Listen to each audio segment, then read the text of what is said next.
lost in the Greater Accra, lost in this region, lost in, like, the NDC won in almost every single region apart from 3. They've won outstandingly. 2, they have enough space, they have enough power to do and undo. I saw someone tweeting that the reason he voted against the NPP was because there was this girl he was moving to, and then there was some NPP big man. Yeah, I saw that tweet too.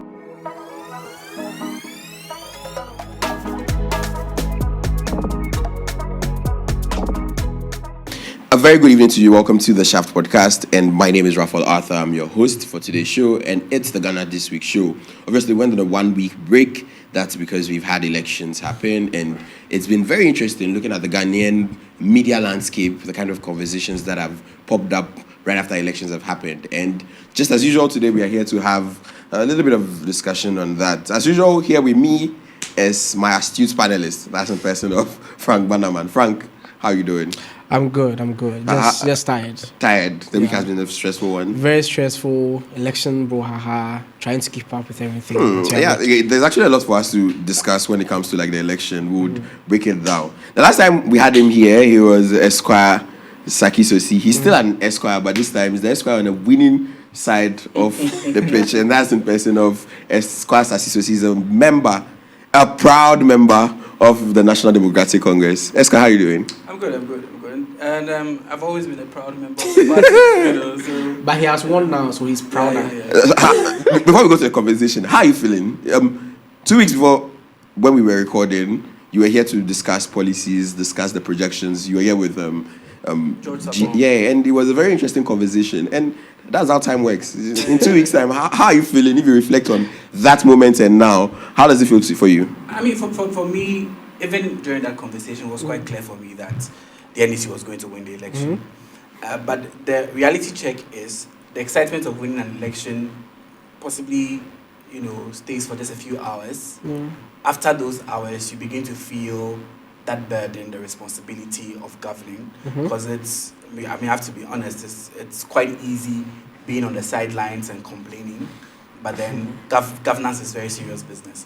And so after winning the election, now you know the responsibility that you have towards it, especially when you win with a margin like like the NDC did. Now you know that the expectation is quite high. People have been through a lot during the last 8 years, and there are a lot of deliverables. Yeah. So you're excited for some time. We're still excited, but then now we're getting towards very serious businesses. So I think that's the general feeling. I think let's start with the discussion on Elections Day. What do you think was the general posture of Ghanaians? Because before the elections happened, everybody made it look like lots of people were going to vote. That's the masses, the market people. Youth seem interested because the trend on Twitter for like days before the election was either about Mia-centered tweets or it was about Mahama-centered tweets. What were your general thoughts on people's posture towards the election before? Banaman, what did you think? Did you really think people would not turn out how people are saying? Oh, so I think I made a couple of statements before the election. Almost all of them came true. One of the most important things I said was we are going to have serious voter apathy. And the reason why I said we are going to have voter apathy was the people in my life, the people I knew personally, the people I interacted with, either they were extremely angry at the government, you knew that they were going to vote for the NDC, or they said they were not going to vote at all. There was no in between. And whenever someone says they're not going to vote at all, you should know that they are either NPP people who feel like their government hasn't done enough, or they just are tired of the duopoly.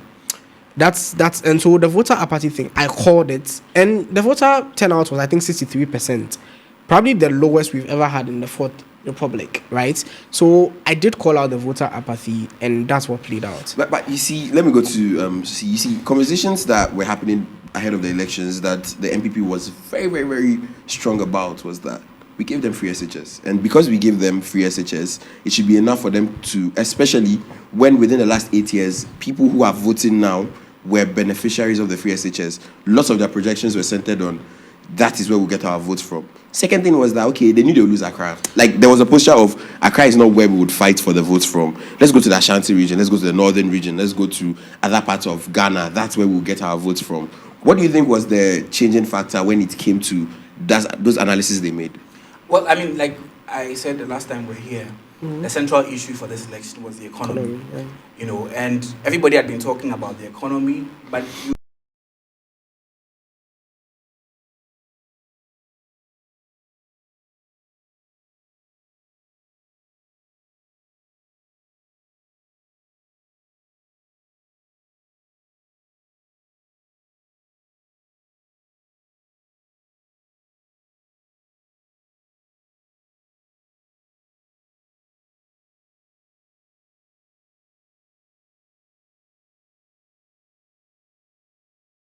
we read since 2008. Yeah, or, 2012. You know, Yeah. 2016. Exactly. So, I mean, I'm sure the people that are getting tired of the free chess conversation, that we've heard free chess all over again.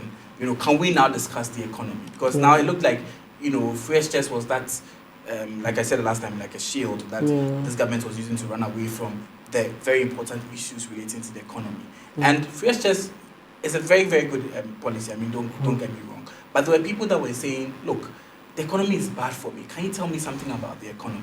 So I mean, for one, I was on the ground. I was moving around during the election. I was talking to people. I was interacting with people, and it was quite clear. You go to certain areas and you find them massing to party offices, particularly the NPP offices, to pick up money or something.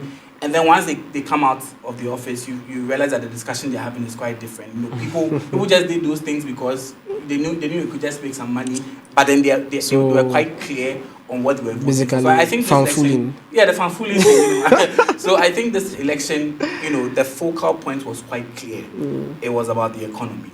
Who was going to be a better manager of the economy? Who was going to address the economic issues? But you see, now the question is going to be, who are the people that we are talking about? Before you even go to that one, I have a couple of things on the free SHS thing.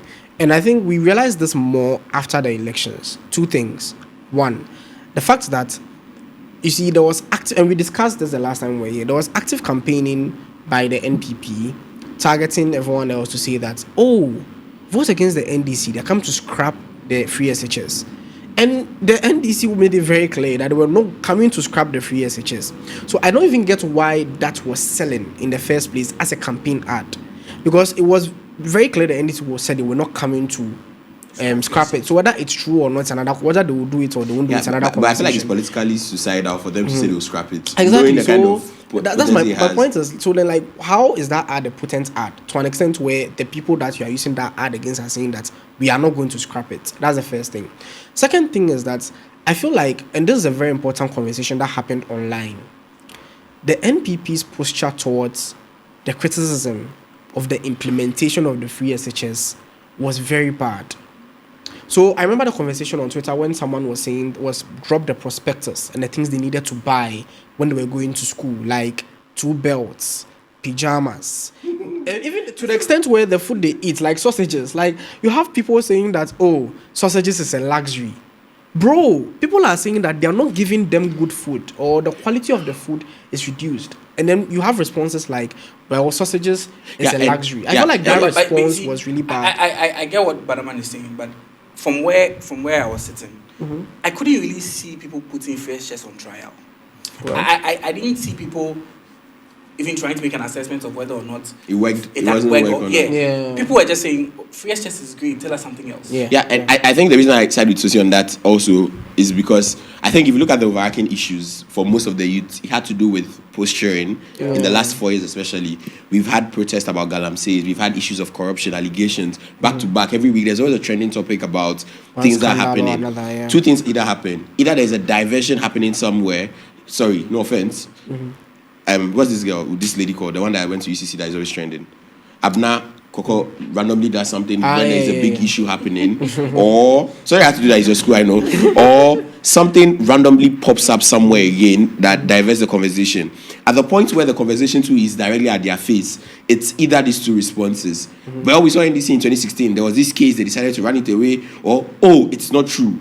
I think my breaking point had to do with the galamsey conversation, because eventually people stopped addressing the problem of galamsey and started proximating it to celebrities or the people. I think we had a conversation here, even on the podcast, that is galamsey happening? Yes. what are you saying about it? Your solution can be, we have NPP people doing it, you have NDC people doing it. So stop trying to make it political. I think those things were things that were triggers that actually accumulated to become a bigger problem. I think with this, I think we are cutting into more of the reason why we think the NPP lost the election. Yeah. So coming from a very objective point of view, because as I said, I have never really been tied to the hip to any political party. Yeah, honestly. So it's a free space. From an objective person's point of view. And you see, this is the thing. We always said these things, but it's like after the NPP lost, they are now realizing these things. To me, the biggest reason why the NPP lost, take away the economy and all that, was being tone deaf. Yeah. And being tone deaf comes with how you respond to issues. I mean, we could have a 24-hour discussion on tone deafness. So many examples, so many top people in the party, so many communicators, foot soldiers. Let me just say a quick one. I mean, how would people complain about e-levy and then you find ways to pass it and then throw a party about it? I mean, really. No, after throwing the party, then you will now come back and tell us that you would still remove it again. Then when people ask you, why did you put it off? Then we get. But I mean, we had George Sapon of the NPP here, and he gave responses. He gave responses for the NPP. I mean, we may not buy the responses, but his response was that they looked at the data again, and the data told them that looking at the projection that is going to happen, they have to use. But the thing is, in all of the things we are saying about this current government and how they've been sent off, one thing we should always admit is that when we are talking about, if we are supposed to give them credit for a couple of things they did, obviously free SHS, and the reason why free SHS like bandwidth with free NH and with NHIS is because it's a policy that has come to stay. It's about how the government would manage it. Whether you decide to say you're adding private schools or whether you are saying that you are going to make it free for day students, you said it earlier today that day students might pay. All of those things are things that we know it's now here to stay. Let's move on. We have to credit this government for a lot of things. Ghana card. And the reason why the Ghana card, we can decide to look at it over like as an oversight, because I saw some tweets from even a major journalist saying that let's go back to passports, let's go back to birth certificates. Let's not take away the good things this government did, especially in their first 4 years. Of course. The problem is governance is about responsibility and also dealing with people as at the situation that they have. So right now, what all of us here are looking for is we want to eat rice. We've gotten the rice. Okay, thank you for the rice. Obviously, we paid you through our taxes. Now we want water and juice. Your response can be, but we gave you rice, so why are you asking us for water and juice when we are still paying for the water and juice? It's the kind of situation we are having now when it comes to the NPP, because thank you for free SHS. Thank you for all the things you gave to us. We appreciate you. That would have been a good reason for us to vote for it. But when we tell you want more, you can't tell us that gave you more. That is the only thing. It's just I didn't like the more they were giving you. I think what political parties and institutions shouldn't be losing sight of is that there's always a central matter. You know, like for instance, and it's been trending since the Kufuor era, where people had been consistently told, that's what it's been about. So when you tell somebody, oh, I'm going to give you free SHS, I'm going to give you ABNT, if those things are not necessarily translating into, then the person doesn't really see what exactly you are selling them. So that standard of living, cost of living thing where people feel like, look, I live in this country and things are really terrible and hard for me. And they probably see communicators. I've done that before, juxtaposing prices in 2016 and then up to that of this year, and like you are hearing that something was 5 cedis, today is 25 cedis, you're like, what's going on? So I think that these are the things that really had a very great impression on people's minds. Response to that is, when that happens, then you get people from the party communicating saying, but things are hard everywhere.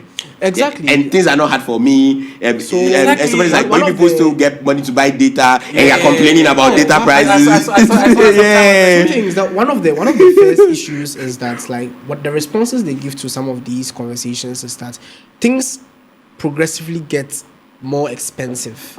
So they ask you why, how much was Kinky 10 years ago? How much was Kinky 5 years ago? So just to justify that thing get more expensive. You see, these conversations were hard so much that at a point I was like, am I crazy to think that like a lot of people actually believe that these analysis make sense? But I mean, we saw the vote and then we realized that it didn't. Let's go. Didn't really believe. I think now that we've discussed the process before, At what point were you shocked on Saturday? Because I saw you went to vote early. You posted around like 7:30 a.m. Yeah, I saw you posted and you said something about your dad and the ballot sheet. Let's talk about the process. Yeah. Do you guys generally think of the process? Let's talk about outcome yet. The process the EC took for the election. What do you have to say about it? Do you think it was good? She opened more polling stations. Exactly. And it meant less lines. People went within 5 minutes, voted, and it came out. What do you have to say about that? So I think it was good reducing the number of people at a polling station and all that. The problem was, so for instance, the example of my dad I gave, he had to move around several polling centers because of the fact that exactly he was going. Exactly. You see, wasn't it communicated to before? He checked, and that's the thing. He went and he checked his name during the exhibition. He even used his phone. I think there was a code, yeah. And he checked everything. But the center itself, where you are voting, isn't really there. You have to ask around. So he had to move from here to here to here, and then eventually came all the way back, and that's where he was supposed to vote. So now, if it was someone who probably didn't even want to vote in the first place or wasn't so enthusiastic about the decision he was coming to make, he comes, you're not there, he goes back, So I think that was the only thing. But apart from that, I think it was good. I think collation, because I was there for... No, I said process. So it's all part of the process. Yeah, collation. Let's go on. I was there for, the counting. I was there for the... I was starting on business. I was there for the collation, That's really important. Yes, so everything, just to make sure that, I was there for the entire process. Yeah. So, and everything went really well. The only thing I will add, especially not just from my experience, but also from, what I saw on TV in other places. One, and this is a general Ghanaian thing, terrible lighting. We start counting very late in the night, from 6 p.m., 7 p.m. People have to bring lights from their homes to assist the EC to be able to count. Getting to about 3 p.m., the two parties were putting out notices. Take your torch to your polling station. You live outside this country and then you see major political parties putting out there, take your torch to the polling station. What's going on, Is that not the job of the EC, provide lights? No, but the fact that you would have to take a torch or a lantern to the polling station, you'd be wondering, what's going on, Yeah, obviously, not the perspective I'm asking you from somebody who observed the elections, closely. For you, beyond the things Bannerman was saying, you see, people made it look like during the election period, this year, mysteriously, it seems like both parties were so keen on making sure rigging didn't happen. So they locked the borders. The vigilance. I'll forget this. Yeah. Cars. Let me just put this out there before I forget it, so that we'll come back to it. Cars and transporting ballot boxes to the collation center. So let's go. I know you get a conversation, but both parties were very keen on making sure rigging was not a conversation. So you can say a day before the election happened, they locked the borders. Then NPP people are all celebrating that they are not able to get people to come, because the idea is people from Togo would come and vote for NDC. So no, forgetting that even from the western side of Cote d'Ivoire, people actually come. Burkina Faso, it happens. Usually we hear those things happen. The day of the election itself, every single person was keen on securing the ballot boxes. So whenever you see anything looking mysterious, it's on Twitter. NPP people are retweeting NPM, NDC people that were caught in the northern region, in the northern or western region or anywhere. Then you get Ashanti region to the NDC soldiers who are there. You see the organizer going places saying he has seen ballot boxes and the rest of that. Do you think for this election, both parties were very keen in making sure that rigging didn't happen? Because for me, I feel like this might be the first election we've had in Ghana where there were no evidence of rigging. See my leader's constituency. They were counting the votes. They caught the guy about to take 2 ballots. They asked, where is he coming from, voter? Or then the students just threw the thing away saying it's a lie. If you look at this entire conversation, do you think, one, with regards to the process, the EC didn't do due diligence to deal with that problem? But 2, what usually happens to people that are caught with these things? I think that democracy is, developing. And so the political parties too are evolving. So with every election, you find people, learning from the elections. I mean, if you look at the investment, I can say for the NDC, if you look at the investment in this election and the process, I mean, I can't put out details, but then there was a lot of investment in ensuring that the right things were done, that polling agents were top-notch people who could really observe the process and all that. So I think that, I mean, I could probably say same for the NPP also. I think people are, you know, we are growing, we're growing democracy. So I can say that there's a lot of investment going into elections and how the political parties are usually preparing for these things. And so I think it's got better over time. And I mean, as beyond the political parties, so I think the ordinary Ghanaian is also very interested in the process. Yeah. Because I mean, Banaman here who is not, I'm surprised that he was the police center. Did you watch? You have his number. Oh, his status was Charlie election update. Oh, I wake up in the morning and I see his finger on the status. I'm like, okay. Then he's posting. This is what I got to my constituency, and I'm like, hey, Charlie. And this is the thing. I think adding credence to what you've been saying, people always assume that it's probably NDC people or NPP people who were vigilant, who were stopping the rigging, like attempted rigging. The average Ghanaian who usually doesn't care in this election actually cared a lot. So I mean, I voted in Cape Coast.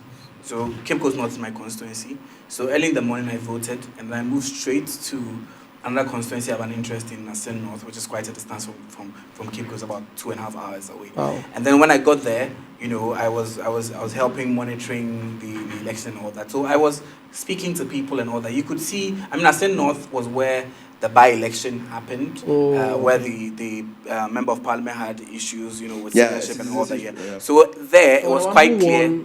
Who won again? Yeah, so he won. Yeah, and I mean, as far as I know, it was quite clear that he was going to win because people had a lot of sympathy towards him. It looked as if he had been targeted by the government. So I think that was part of the message, really, that, you know, the government had put him through a lot, and so that had prevented him from doing what he had to do.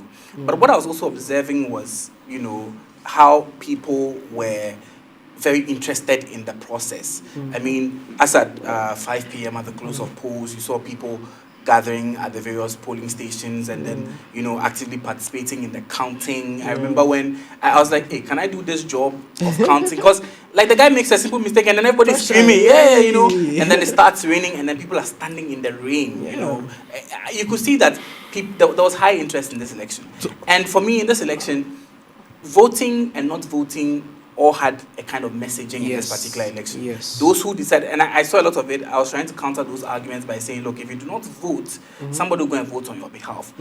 But that was from a standpoint of, look, I'm interested in this election. I want people going out there voting for change. And so the person who feels like they don't want to vote is most likely going to be that guy who's going to vote for change, really, if you think of it. So I was very concerned about people that said they didn't want to vote. But on hindsight, I really understand people that said they didn't want to vote because, yes, you can feel so disappointed in the political system and the political class that you say, I'm not going to vote. I don't want to vote in this election. And that in itself is a very valid and genuine statement. So now that you brought up the conversation, let's just start it. So there's this general conversation going after the election that NPP lost. Most NPP sympathizers are saying that they lost because their people didn't come out to vote. My personal view on that is that the process of voting are in three folds. Either the person would vote for you, vote against you, or not vote at all. Anybody who doesn't vote for you and does any of the other two didn't believe in you to the point of them voting. And you can equally count those people as people that didn't vote for you.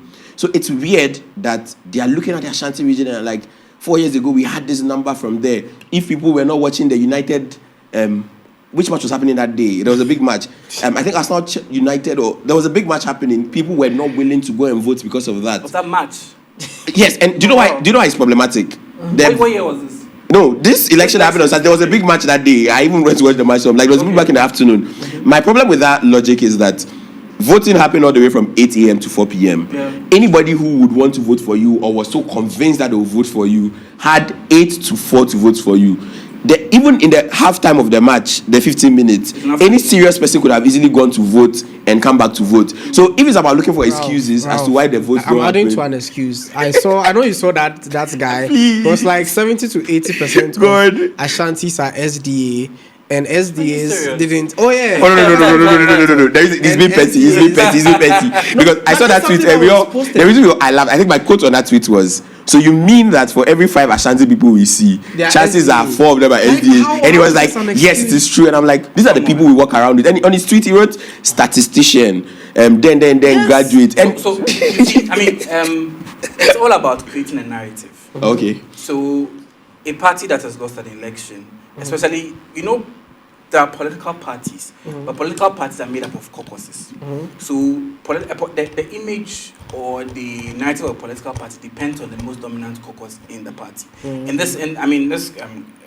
these times, you could probably say the Bawumia caucus has got a lot of dominance in the party. For a caucus that wants to maintain their hold on the party and not have foot soldiers coming after them because they didn't perform so well, they would have to sell you this narrative that, we didn't lose the election because people didn't like us. We lost the election because our base didn't come out to vote for us. And so I think consistently they are trying to make excuses as to why they lost the election. But I think it was a massive rejection. I have a question. I have a question here. But before I ask that question, the first thing on the voting thing, not voting thing. I remember I addressed this thing about how in an election, right, choosing not to vote for a person or a candidate. It's a valid option. Yes, it's a valid option, and it's a rejection of the candidate as well. Yeah. So if I'm saying that I'm not going to vote for you because I don't believe in you, it means that I'm not your supporter. Because someone said that, our supporters didn't vote. How are they your supporters if they refuse to vote? Yeah, Especially exactly. when all access was given. It's not like you can come and say, I didn't have my voter's ID, or because if you don't have a voter's ID, you could have gone there to get identified. So that's what I'm saying. Like, choosing not to vote in itself is a rejection of the candidates. That leads me into asking this question. Like, first of all, for you to be able to lose an election this massively in almost all the regions but 3 means that it was a resounding rejection, right? So to me, lessons you learn from a loss is more important than the loss in itself. Yeah. My problem is that currently, with all the NPP tweets I've been seeing, it's I don't, so with your narrative thing, I don't know whether they are just not learning the right lessons, or it is just them learning the right lessons in the background but pushing a narrative. At what point do the lines become blurred, or do they feed into each other? I think before Susie answers that, let me just take on. I think they are learning behind it in the background. Okay. Or have to posture. Reason being that there's a thing about defeat and the kind of posture it sets on you. So it's better for them to say, we know we are bad, but you people didn't come out to vote, to coerce them, to assume that it was because of them that their votes didn't happen. So my friend, who was one of the agents for the party, said the following day when he went to church, people were crying when they saw their result. It's in Ashanti region. People were crying and they were feeling some way because they thought if they had voted, probably to have reduced the margin. They knew they would have been disgraced, but it's their fault.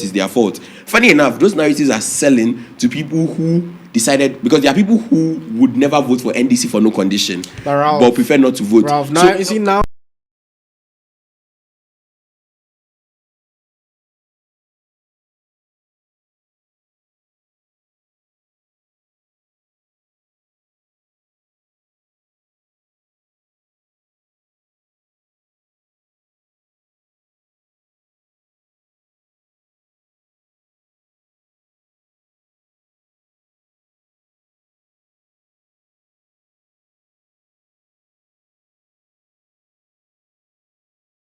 Party in full, leadership, and then everybody in the party, or the lessons are just for a certain how do you call them? People in some corner who are leaders, and they just pick the lessons and then they sell everybody else a narrative.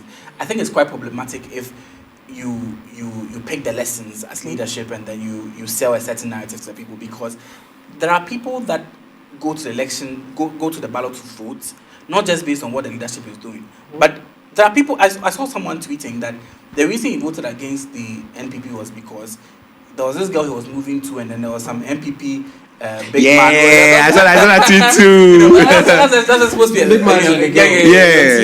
He vexed. He wants the party to go into opposition. But the point I'm making is that it's not just leadership that pushes a party into opposition. Sometimes our experience with some of our colleagues who belong to the party can sometimes, make us not want to vote them in again. So I think it's important for the whole party to learn the lesson.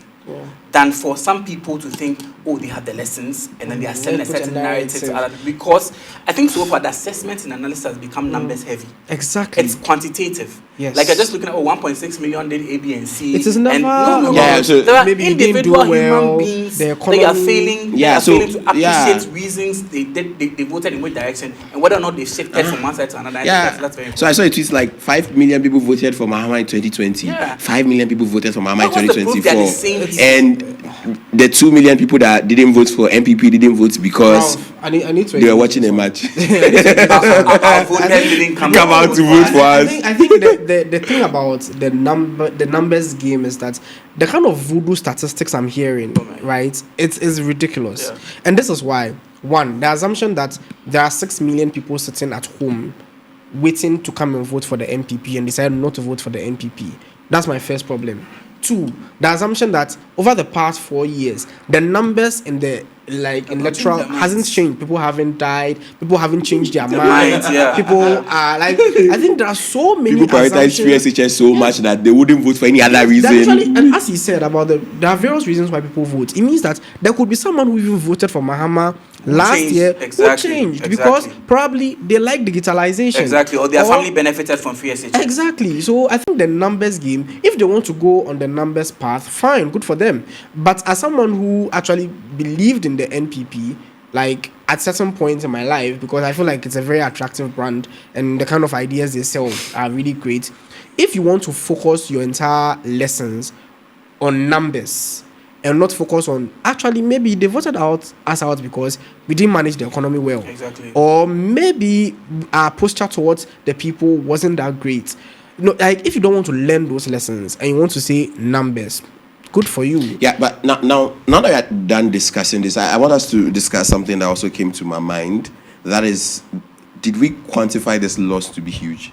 Because for me, I think I kept on saying, this election is close. It looked like a very close election. Probably there might be a runoff. So if NPP even wins, there will be a runoff. Like everybody, all the data and stats and predictions, except the only person.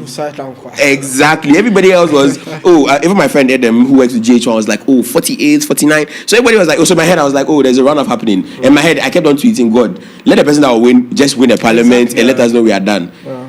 It's 10 o'clock. They are counting votes.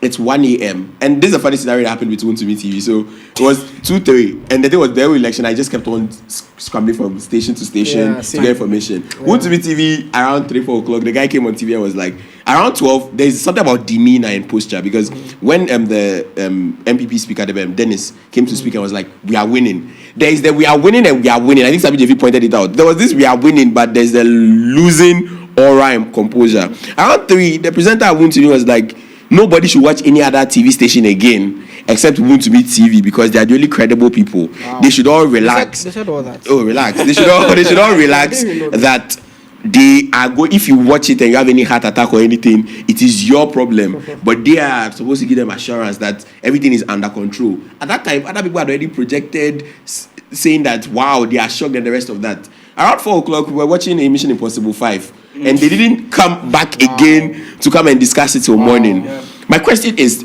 do we think people saw this loss coming like big? Hey, you're saying Hey, wait, before that. But did you let us? Did you actually see it to be this huge? I think looking at how things were going in the country, I thought the NDC would win. I just did not think like it would be this big of a margin. And at a point, I even thought Bawumia could win, but the NDC would not win the NDC would definitely win the parliamentary election. So here's what I thought was going to be, a big defeat for the NPP. I mean, first of all, if you're monitoring the things that were happening this year, there was a lot of agitation. There were a lot of serious concerns, really. And like I told you, this election was about the economy. The exchange rate was hovering around $1 to 17 cedis. It was 14 cedis on last week Monday. Yeah, but I mean, people had experienced a certain trend for a very long time, and so it was on that basis they were going to actually vote, right? So the things were not so great. But what fortified my belief in the fact that this election was going to be a major defeat for the NPP was when, in their commentary, you could clearly see they were pushing for a runoff. A runoff seemed like the best thing that was going to happen for the NPP. And if you looked at all the, like you said, the voodoo statistics and the voodoo polls were like Musa Dankwa brings his polls and then a certain professor also brings his polls, and you can see that as for this one, it's been cooked. But then that cooked poll is saying that it's going to go to a runoff. You know quite clearly the party knows that and indoors they are struggling. I'm sorry, this is a podcast. We can always chip in these jokes. Then we get major journalists trying to ask us what's the sample size that was taken. Then we got another journalist on TV2 mocking Musa Dankwa and asking him. I was actually very shocked at that whole fanfare. Yeah, like and he seemed to have gone under their skin. Yes. Musa Dankwa's polls are problematic polls. You can't just ignore them. But they just couldn't seem to ignore them. That's my issue with the fanfare. Like, and I think especially for the past couple of months or year, the way academic conversations have been treated, from like Ghana passports, Ghana PhD, and that passport. I think we asked to all the way to like academic conversations when it comes to things like polls, research papers. There are ways in which you deal with research papers if you disagree with research papers. Bringing alternative research, questioning like certain things and all that. But when you question things like sample size and like not even understanding how that works, when you ridicule the person, like to the extent where you question the person's credentials, and you say this person has a PhD, bro. And you know the question, it's like a class 5 person telling you, a science teacher, that they know science more than you, and they say it so conveniently that now a science teacher make them more class 5 gravity. I said so for me. Sometimes they say sometimes obviously we know because of information access. Some people who have high regard, PhD and the rest, say some things and we are shocked about it. But there's this way people bastardize the whole thing. Like this year I've seen things like, are we a lawyer and so what? We all can read the constitution. And I look at everybody like, we have to be a lawyer. Then I look at people say this like, is it that because of how information is now easily gotten, you can just type some nonsense on Google or ChatGPT and they give you the response? You think people's hard work is now thrown under the carpet? Honestly, no, but let me just chip in another thing. I mean, part of the reasons why my views were fortified. I've talked about the fact that, you know, all the indicators, there was massive struggle in the country. People were not happy.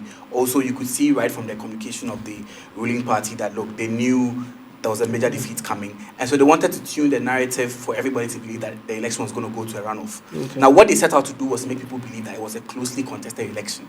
But you didn't get that sense from the NDC guys. You know, so that also made me believe that. But also, you know, one of the major indicators in an election, I mean, we know that the constants are the presidential candidates, the vice presidential candidates. Most of the time, I mean, even if your vice presidential candidate is quiet, we don't want a vice presidential candidate that's making too many mistakes or is annoying a lot of people.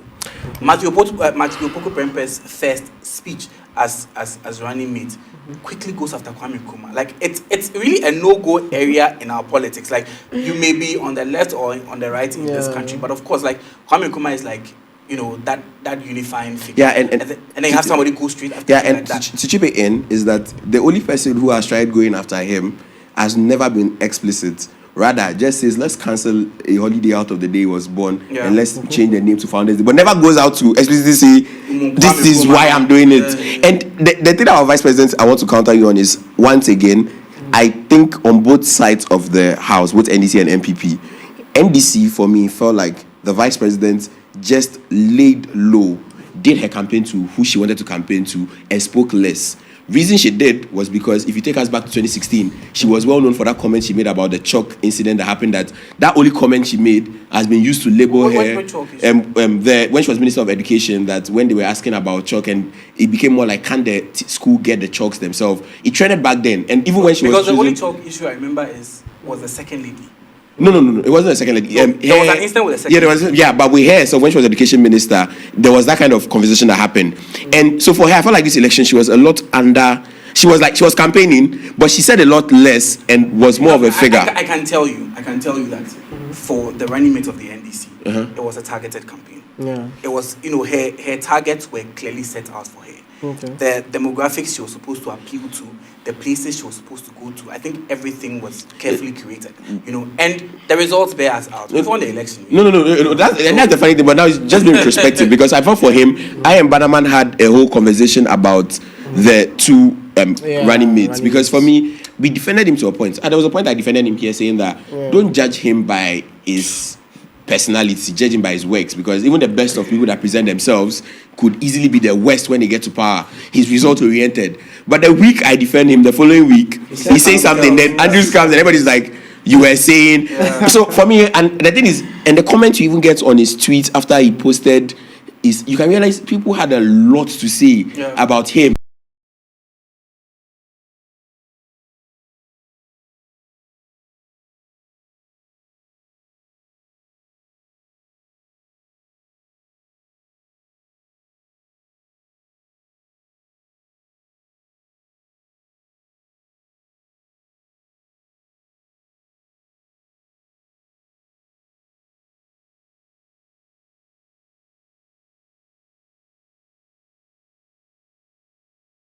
This chief coming, but you. So for me, you see, the conversation about this win, this massive win for the NDC has always been about, the numbers, like 1.6 million. I think we need to look beyond the numbers and also look at how the win happened. Lost in the Greater Accra, lost in this region, lost in, like, the NDC won in almost every single region apart from 3. So even if you put the numbers and performed aside, really well in the Ashanti yes, region. in the Ashanti region, 10 parliamentary seats, and I think over 30% in terms of votes. If that is the case, it's not enough for you to say that, for the NPP to say that we just lost by a marginal, whatever, if they want to call it marginal, right? It's about the fact that every part of the country, if this was an electoral college, every part of the country says that, we don't want you. We don't want you. I think that says a couple of things. Number one, it places the responsibility on the NDC to, like, it places an immense level of responsibility on the NDC. I think, and then adding to the fact that this responsibility is much more because of the resounding win, is that the NDC always gets criticized way more than the NPP. I don't know whether it's because of the kind of media or whatever it is. They already do get a lot of criticism. Now that is going to double, considering the fact that a lot more people from a lot more regions voted for you. Yeah, I think we'll have a discussion. Yeah. We'll have a discussion about what it means for the NDC at the latter part of the conversation. Now, I'm still trying to. We want to enjoy the election because let's talk about 2020 electoral results. Goom had over 100,000 votes as a third force. Yeah. All he did was to talk about him rebuilding Kwame Nkrumah industry, casting out evil spirits from both rivers and also from individuals in his churches. And he did that in lots of regions, and he got 100,000 votes. Because Boom in 2020, first of all, tried to tap into the Nkrumah thing, like you mentioned. But secondly, you'd realize that he had a lot of strength in the rural areas. Okay. Go to, in the Same North, for instance, you'd see a Goom office. Wow. Yeah. Wow. Which is probably bigger than that of any of the major parties. Charlie, we need to travel more. And I'm told he was. I don't know. I don't know for sure, but I'm told he was converting some of his churches and things into offices. Oh No, but the point is, he had a lot of people, so that's background though. 100,000 then. It's 2016. Let me take the two. Honestly, this is not me trying to ridicule them or rubbish whatever job they've done, but let's break it down. We have a candidate who was the man behind the mask, took out probably 1/10 of all the billboards in the world, because I thought it was just in Accra, in Ghana. I thought it was just an Accra thing. But when I was traveling to Kumasi, when I went to Western North, you see his billboard at every major junction. You get him talk about the 12 pillars of democracy and all of those things. To be clear, I'm talking about Nana Kwame Bidia. Oh, I'll get there. Why are you making it down? Cheddar, yes. Right. Then we also have somebody who, when I was a kid, 2008, 2006, when you hear Alan Cash and somebody tells you he's the next president after Kufuor, you would believe. Or after Kufuor, it was easily believable. He defects from the party. We all thought that, he's the one that would split Ashanti region's vote and create mayhem there, and all of a sudden we're expecting a lot to happen. The electoral result comes out, and obviously, I think I said it on this platform, we all agreed that Cheddar would be third. I didn't agree, and this is where... No, relax. I thought Cheddar would be third. Yeah, but their collective votes was not enough to say that we can call them a third force. He didn't even get up to 2%. Yeah, it was 0.4, and that's not a third force. So on the third force... Yeah, do we really have a third force? Okay, on the third force chart. Before I go into the third force chart, first of all, I sat on this platform and said that Alan Martin would be third. Yeah. Because, because I believed in Alan Martin a lot. I still really believe in Alan Martin because of his what he has been able to do. And honestly, taking my belief away, look at his campaign in the Ashanti region. You see massive numbers all wearing yellow, and like the streets is yellow and all that. The number of people that went to his last jam at Legon were more than the vote he had in the total election. That's my point. Like, what happened to all those voters? And I remember George Sapon said this, that I said Alan would worry the NPP in that. I didn't know a lot. I said Alan would not split, but because a chunk of the vote in the Ashanti region from the NPP. And George Sapon was like, which Alan? How? Yeah, and it has played out as everybody else called it. Yeah, but you see, we need to have an elaborate conversation about the third force thing in Ghana, because I mean, I've had this conversation on several platforms. Yeah. The biggest performance for a third force in this country. No, it was in '92. Hilary Man. Hey, sir. I'm sorry. 6%. Wow. You know, and Hilary Man was his former president. He was former president from I think 79 to 81. And he was a third force. And then Rawlings did his coup in 81. Yeah.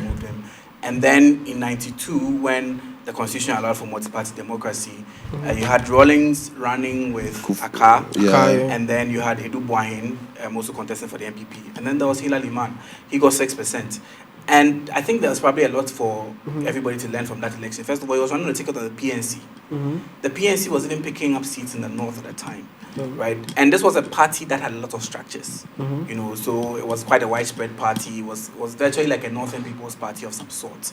So the third force thing is not an easy thing in this duopoly that we seem to have. Yeah. Because even Hilary Man was contesting in that election as a former president. Yeah, and you know, and he was hitting 6%. Yeah, but what would you say about, because for us, I think the person who will probably approximate in recent time to is Pakwesi Indom. And the reason everybody said so is because he ran with a structure. He had the finance, obviously, he had parliamentarians run, and the same way you said Hilary Man, but it seems like in recent time he was the one that set up that, okay, I want to challenge both in parliament and also in mainstream. Two third force that ran this time. This was at the time when he was with the CPP. CPP, yes. And I think another thing you should add to this is that like after the one, and that's one thing that happened after the CPP was banned from contesting in elections. When the CPP eventually came back, like they had lost so much.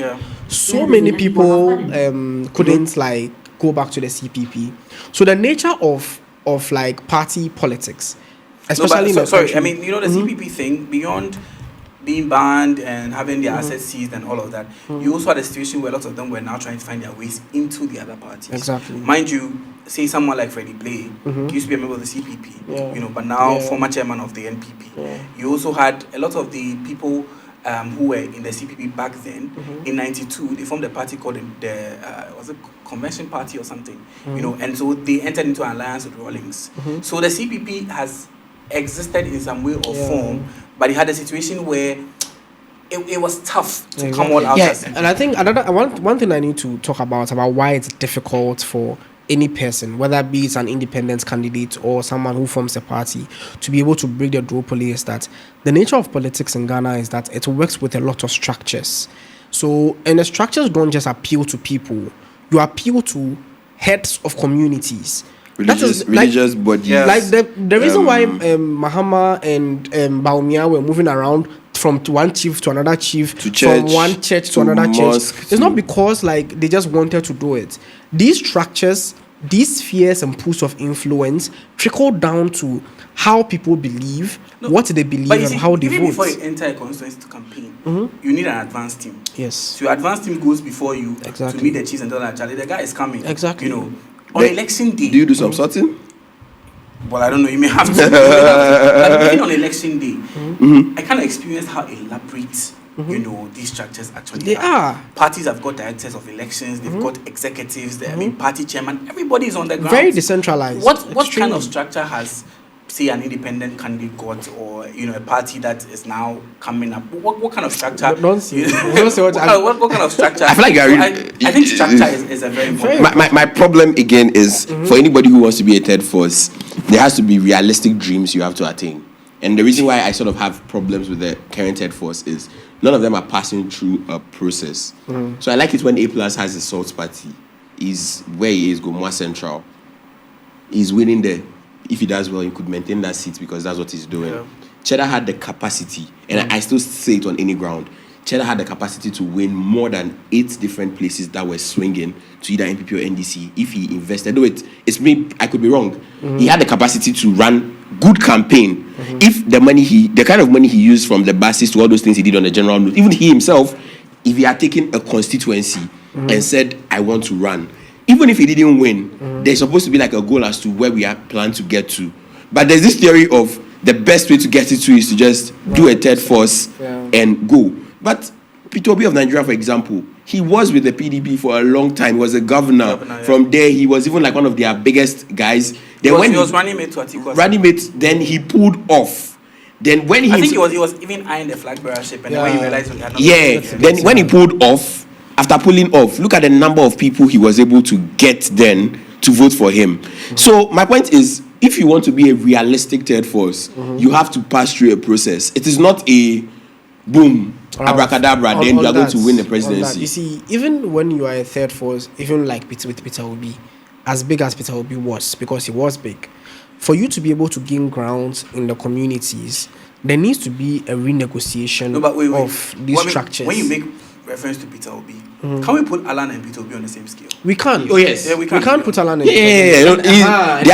let's even more curious. You need to be able to renegotiate the kind of power structures that exist if you want to be able to, like, so for instance, as you were saying with your advanced team, you enter a community. That community is probably already like for either NDC or for NPP, right? You need to do a lot to renegotiate the power structures that exist within that community before you can have access to the people and the votes, right?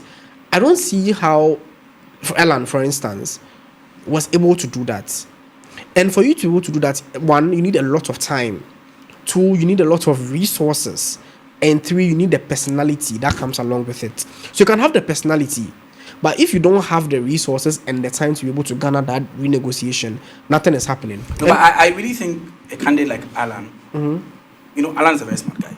I think he had a fair appreciation of the structures conversation, which was the reason why eventually he realized that the movement for change metamorphosed into Alliance for Revolution. Exactly. Yes. It was because we were trying to tap into some Nkrumahist, splinter groups, right? So at some point you realize that Dr. Abu Sakara Foster was communicating to Alan. There were people that thought that Abu Sakara was going to be his running mate. I didn't think so, but then there were people that really thought so, and then eventually he wasn't picked as running mate. I don't know the conversation that went on, but I think Alan had a fair appreciation of the fact that, because look, let's be fair. Do we think Peter Obi would have got the number of votes he got if he had run like the way Alan did? No, I don't think so. It was because of the Labour Party. Yes. But again, in the scheme of things in Nigeria, the Labour Party hasn't got as much structures as the PDP and the APC have got. So I think it's a structures thing. Yeah, no, but beyond the structure too, I think it had to do with personality. Reason I'm saying so is, if you compare how Peter Obi campaigned and to the extent he went with his campaign, if you compare it, honestly, I don't think Alan matches that. Reason I'm saying so is, I think it's a false comparison to make, but it's fair if you look at how the campaign size went. Peter Obi knew he was running a year before. Peter Obi, when it came to going to morning shows and the rest of that, he was very interactive with them. People could relate more with him because more of his conversations were, this is what he sees it to be. And people at some point even forgot that he was a member of the PDP and saw him as the new change. The problem with Alan's own is, in his bid to say he is the new change and butterfly that has flown, most of his interviews, he still laid claim to, but I was the one that made sure somebody went and they didn't do this to me. And my problem is, in your bid to disassociate yourself from someone, you don't go back and say they are probably ungrateful or something like that. I didn't credence what you're saying. This morning, Dr. Nyaho Tamaklo, one of the co-founding members of the NPP, was talking about so I think on TV3, they were asking him whether he thinks Alan should come back. And what he said was very profound, that if Alan had known that he was going to run as an independent or independent of the NPP, he should have resigned in the second term of Nana Addo Dankwa Akufo-Addo's government. And he said one of the reasons why people had problems with Alan, and this is something they don't have a problem with Peter Obi, it is very easy for you to blame him with the failures of the government. Exactly. Because you are coming Because to bring he change. lays claims on the success of the Exactly. government. So he can as well be blamed for And my point is, you run, and So I it don't think goes back to the I don't think personality. P2B ran primaries and lost. I don't think he got to that point because I don't even think there was a primary. Alan ran, lost, Exactly. and after losing, and the thing about Actually, he didn't lose. He pulled out. He saw yeah, he it's pulled, coming. He pulled out in the second one. He pulled out. He lost the first one, but then he pulled out in the second. He pulled out. Let's set the He pulled record out the straight. second one. Let's set the But record again, straight. you know, I can understand. You know, now I think about it, P2B had now got some nationwide appeal because he ran with Atiku. Yeah. He was Atiku's running mate, Yeah. and so he had got some nationwide appeal. Yeah. It was like he was running with an older man, and he had to do most of the engagements and the speaking and all of that. So I'm guessing he also had that advantage, you know, of having Youthful. you know, having run Yeah, on a national campaign and all of that. Yeah, I think now that we had this conversation, we'll have to discuss about the third force. I think before we end, we have just two thematic topics to discuss. The first one has to do with the role of the EC, and also we have to discuss briefly what pressure means for the NDC now. So let's talk about the role of the EC. For me, I feel like in this election, let's be brief about it because NDC's pressure is a little bit bigger of a conversation. Yeah. The role of the EC in this election seemed to be more of organization and announcement. Reason being that if it was previously, because my grandmom was saying, hey, before elections, you to abano Saturday. Since na you trying to say radio ba ko be bo now we be kan and sana mudi ni na be ba Accra ni den. That's how the elections were then. But as of now, even on social media, everybody, apart from the party polling agents, everybody is sharing the recording from various polling stations. Yeah. Do you people think that the role of the EC is significantly reducing? It's important, but they are not as important as they used to be before, where they used to be the supreme decider of who voted or not. I think they are still very, very much important. Okay. The only reason why we are getting these fast results and all that is because of the ingenuity of the parties. So, for instance, the NDC's own engine room system that they created, the NPP's own, and to the extent where the vice president came out to declare that, and even he the media, knew that even the media had their own coalition. like TV3's TV General's own, very like up to date stuff, to the point where like the vice president came to announce that they had lost decisively. So it wasn't even about. I don't think it's even about the EC. It's about the parties themselves. So the EC's. The issue I have with the EC is the fact that you can say that too. One, it had to take so long before they declared the presidential results. Two, there still seems to, because not now that this thing started with the parliamentary brouhaha, there's always this issue with the parliamentary brouhaha, and I don't see how the EC is like putting their foot down to actually solve that problem. And the biggest clashes we get with people getting violent, people getting stabbed, whatever happening, has to do with the parliamentary results. And especially right now, the longer it takes, the angrier people get, the more anxiety is like we see, and that's what causes a lot of these things to happen. That's the second thing. Final thing I'll add on it is the car thing. And I still think something you didn't let this thing go. Let this go, because I don't get how ballots are done, right? We are supposed to send the ballots to the collation center, and private individuals are offering their cars to carry the ballot. People are moving the boxes in taxis. And yes, so what is the EC's provision for those kind of things? Because that is a very problematic situation that would cause a lot of issues, and it did cause a lot of issues in this election. I'd say that things have become better. Okay. Right from '92, people have got ridiculous things to say about the elections that were. My grandmom there, she has a lot of stories to say. The ID cards and all of that. I mean, a lot of the things that were being done in those times were recipe for rigging, right? Yeah. But things are getting better. My view also is that, and I mean, I think your question was premised on the fact that it looks like the EC is slowly becoming insignificant in our elections because now the parties are doing a great work with their coalition and things. I think when a system is becoming efficient, the people who manage the system become a little bit seemingly insignificant. Okay. Do you know the EC boss in the US? The Federal Electoral Commission in the US. Nobody knows them. Yeah. But then in Ghana, we are always talking about Mensa, why? So on election day, I was wondering, why can't we have a very seamless system where we all go and vote? Why can't we even consider electronic? I know it will bring serious problems. But I'm saying if we have a very efficient system, we won't even know who the AC boss is. Yeah. Because in Ghana, at every turn of the way, the EC has come and tell us something. On election day, they had even identified certain time marks. That was various times. Like, why does that have to those happen? press briefings were very when pointless. when you are done with an election and you're supposed to even get into collation, like we've counted the ballots at the polling stations. Everybody has got pink sheets and all of that. And then in certain constituencies, there still seems to be a problem. Yeah. Someone is saying, I've lost my pink sheets. Someone is saying that the figures I have here are different. So there's a lot of reworking that we need to do with our system. But I think if we are increasingly seeing that, well, the EC doesn't have to intervene in a lot of things. I think that it is signs that the system is improving. Yeah. Before I go to the last conversation where we end it, one thing which I note and is worthy of note is that on TikTok, on social media, I don't know how active you guys are, but I'm very active on all those platforms. Nigerians are so marveled by the Ghanaian elections. In fact, the rest of Africa are like, look at Ghana. They announced they did an election on Saturday and the other person, and all of a sudden everybody's making it look like we obviously we are the stars of Africa, but it seems like we ourselves don't appreciate this process, because when you compare it to other failing democracies, elections will happen and the person in government has woken up even before the EC announces to say, I've given up. I think I accept the defeat. We will have a conversation on the whole double side it takes, but last conversation before we go, and it has to be brief because our new first producer is not happy with it. Who am I to complain? We didn't say very complimentary things about this. Yeah, I actually believe Cheddar has a chance. I think Cheddar has a chance of losing more elections in the future. That's very funny. So last conversation is the way forward. Lots of burden on the NDC because it seems like right after they were announced as winners, all of a sudden now everybody is.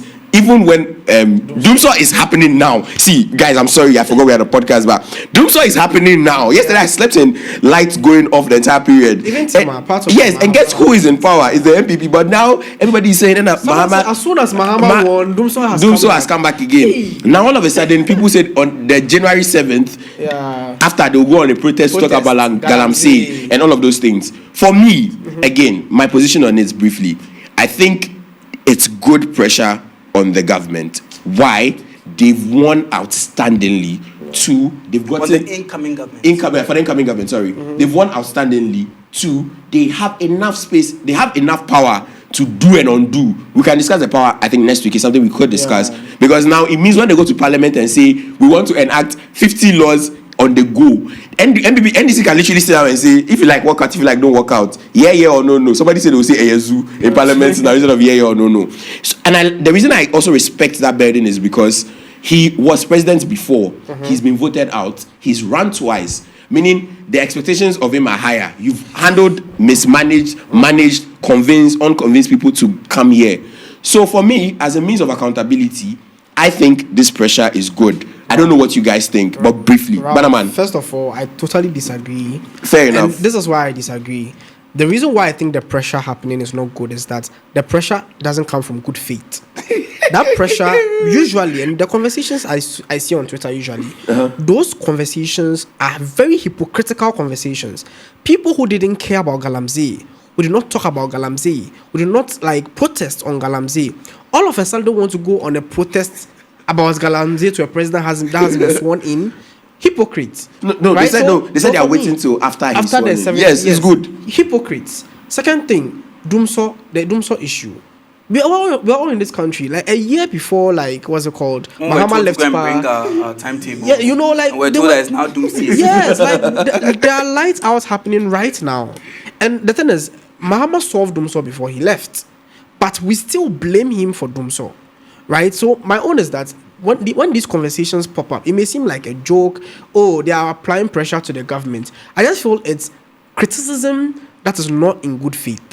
I feel you need to, and that's the thing, we need to pressure the government to do the right thing. They promised us a lot of things. Oral, to get the loot back, to give 24-hour economy. I think next week we have to discuss all of those things. My point is we can pressure them because we voted them into power. But when you are doing this ridiculous level of criticism, which doesn't even come from a good place in the first place, I really am not in support of that kind of pressure. Yeah, I don't know if it was FDR, the US president. I don't know if he was the one that used to do the fireside chats. There was this president that used to do fireside chats.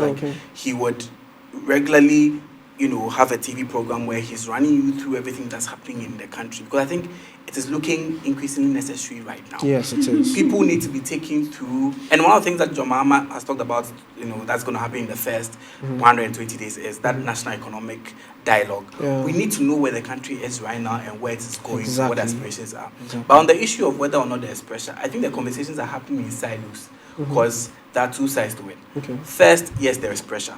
There's pressure because of the margin that the NDC won with. One, the kind of majority they have in parliament, and how now you can hold them responsible if they are not actually passing some bill or something that we know is going to be to the benefit of Ghana. Like if they fail to revoke the e-levy and the 10% tax on bets and all of that, we can hold them responsible. Yeah. So yes, there is that accountability on that side. There's pressure also. But mind you, people have been through so much in the 8 years that now the bar is very low. You have people who are jumping on social media to say, look, because of the things that happened in the 8 years, if Bahama takes away the e-levy, I'm okay. Yeah. So there are people that feel with the barest minimum, this incoming government could get a good pass. I think it's Wow. And I need to add to that before with all the things that have happened, right? If you want to criticize this government, right, we need to be able to make sure we know where we are coming from. Because the Doomsor thing is happening right now. The power, you have to solve that issue. You have to solve the issue of finding out how our accounts look like and all those things. So it's okay if you criticize, but criticize based on good faith. That's all. Before I end the show, once again, I disagree with Bannerman. Either you criticize based on good faith or you criticize based on bad faith. At the end of the day, it's about making sure that the government is working. Two, both of them know the state of the economy before they decided to pick up this position. Hence, when Mahama says he's resetting the economy, it means that he understands that this is the position we are in, and I think it's one he has taken full responsibility for. For me, good faith or bad faith, at the end of the day, looking at the age we are now, we can't gamble the next 4 years because most people's life will depend on.